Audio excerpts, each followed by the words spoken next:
Aujourd'hui, nous allons parler de l'outil Push dans All-in-One Photoro 2024.5. Bonjour à toutes et à tous, mon nom est Dick Hinol. Si vous débarquez pour la première fois sur ma chaîne YouTube, je vous souhaite la bienvenue. Ici, on parle de post-production traditionnelle et créative sur les logiciels de post-production. Et bien évidemment, vous l'aurez compris, on parle de photographie en règle générale. Et aujourd'hui, je vais vous parler d'un outil qui peut être pratique aussi lors de vos sessions de photographie, pourquoi pas paysage marin ou autre, hein. D'accord, vous allez voir que c'est vraiment une fonctionnalité qui est sympa. Je vais zoomer ici sur une partie de mon image pour avoir cette petite roche qui est là pour vous donner la petite explication de cet outil.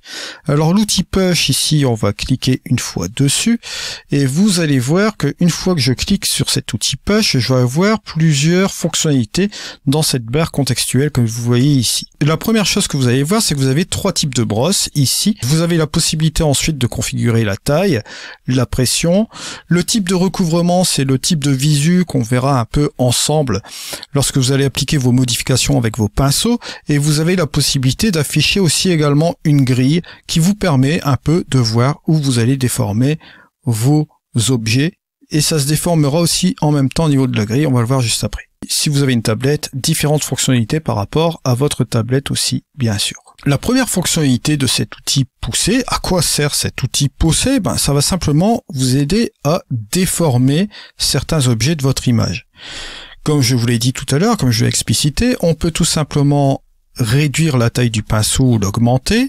Vous pouvez le faire bien évidemment ici à l'aide d'une entrée en valeur numérique, d'accord, ou le faire ici à l'aide de cette petite barre que vous voyez donc ici. D'accord, on peut régler cela comme ça, ou avec nos petits crochets sur notre clavier.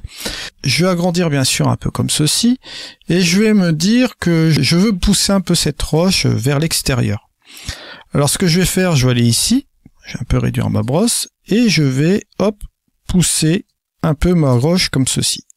Voilà.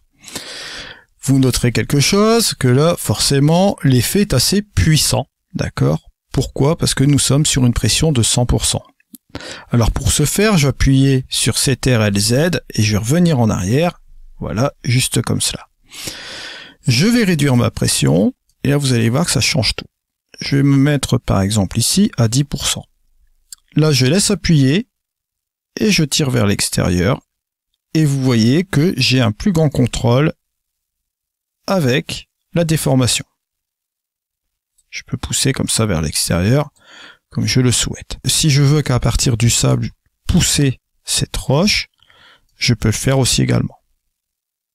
Juste comme cela. Une fois que j'ai fait mes ajustements, comme vous le voyez ici, si je viens afficher ma grille, vous allez noter que ma grille, elle commence à attraper des petits coups là, comme ça, elle commence à se tordre. Pourquoi? Pour la simple et bonne raison que cette grille va suivre la déformation que vous auriez faite sur votre objet. Je vais enlever cette grille et je vais parler du mode de recouvrement. Là, vous êtes ici en automatique. Le mode de recouvrement en automatique vous permet tout simplement d'avoir une visualisation de tout ce que vous avez modifié avec cet outil. Si je me mets en choisi, vous allez voir disparaître ces points gris et vous n'aurez plus la possibilité de voir où vous avez fait vos modifications, sauf si vous passez bien évidemment votre pointeur de souris comme ceci. Ça peut être utile pour avoir une meilleure lisibilité. Vous pouvez éventuellement vous laisser en mode choisi en vous aidant aussi également à l'aide de cette grille qui va vous permettre de voir les endroits où ça aurait été modifié grâce à l'outil. Mais personnellement, moi je préfère le laisser quand même en auto et voir mes points qui sont là. Vous avez aussi une autre possibilité, c'est que vous pouvez accentuer votre déformation. Ma déformation que j'ai faite ici, où j'ai renforcé mon sable dans la roche, ça a permis de renforcer cette roche. Je peux tout simplement cliquer dessus et appuyer sur mon crochet de mon clavier afin d'accentuer, comme vous le voyez là, l'effet que j'ai réalisé pour pousser la roche à l'intérieur de ce masque ici.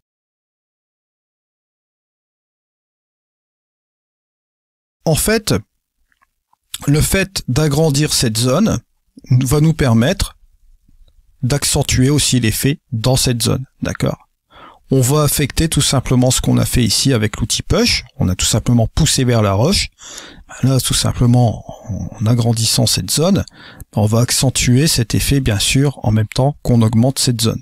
D'accord? Vous avez cette possibilité-là. Donc, sachez-le. Je vais revenir un peu en arrière.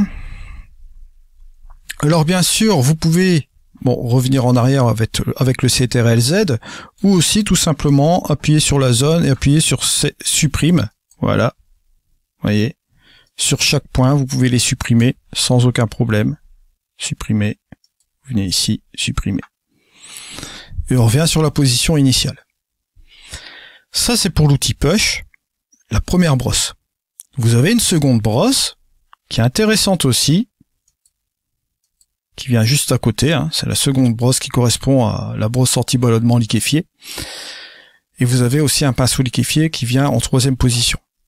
Alors, cette deuxième option vous permet d'avoir un petit plus, vous voyez, dans la mire, là, au milieu. Et si je vais me rendre ici, regardez, je vais laisser cliquer sur cette zone. Donc, j'appuie, je laisse appuyer. Regardez, hop. Vous allez gonfler cette zone-là de l'image. Et là, bien évidemment, regardez ce qui se passe. Hop, avant, après. Si vous avez une modification de l'image, bien sûr, c'est parce qu'il y a eu un traitement aussi au niveau des tonalités avec le avant. Vous en doutez bien.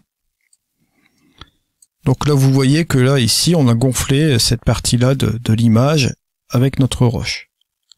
Pareil, si on va accentuer, vous cliquez tout simplement dessus. Vous pouvez utiliser les crochets pour agrandir la zone. Et en agrandissant la zone, vous vous doutez bien que dans cette zone-ci, on va accentuer l'effet qu'on a fait préalablement, bien sûr. Donc sachez-le, vous avez toujours cette possibilité-là.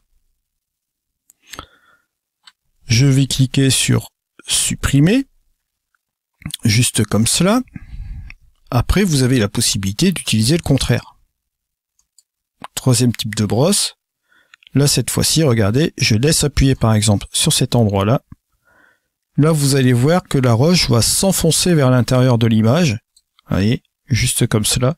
Si je fais par ailleurs un avant-après, hop, avant-après. Vous voyez, ça nous permet de renfoncer un petit peu cette image comme cela. Alors, on peut appliquer un autre point, comme vous voyez ici. Voilà, un autre point là. Si on veut aller plus vite, bien sûr, vous pouvez monter la pression. Bon, là, si je le mets à 100%, vous allez voir que ça va très très vite. C'est pas l'objectif. Si vous mettez, pourquoi pas, à 25%, ça peut être intéressant. Hop, vous voyez, c'est un peu plus rapide, ça vous permet de gagner du temps. Et toujours pareil, là, j'appuie sur supprimer. Et si vous voulez accentuer la zone, hop, vous appuyez tout simplement sur les crochets et vous agrandissez cette zone et par la même occasion, vous accentuez l'effet. Si vous affichez aussi la grille, vous voyez un petit peu le champ d'action de l'accentuation. Vous voyez, juste comme cela. Une fonctionnalité à prendre en compte, bien sûr, lorsque vous faites des ajustements dans votre image. Vous voyez que c'est très très simple à comprendre au niveau de cette fonctionnalité-là. Ça peut avoir son utilité, bien sûr, lorsque vous voulez pousser certains objets d'une certaine manière, vous voyez. Vous pouvez le faire d'une certaine cohérence avec cette fonctionnalité-là. Je voulais vous la présenter aujourd'hui. Vous voyez qu'elle est simple à retrouver. Vous la retrouvez donc ici, cette fonctionnalité-là. Elle vient par défaut avec ce petit symbole-là. Et vous avez bien évidemment ici les deux autres types de brosses que vous voyez donc ici. Et vous avez même les raccourcis clavier juste ici entre parenthèses.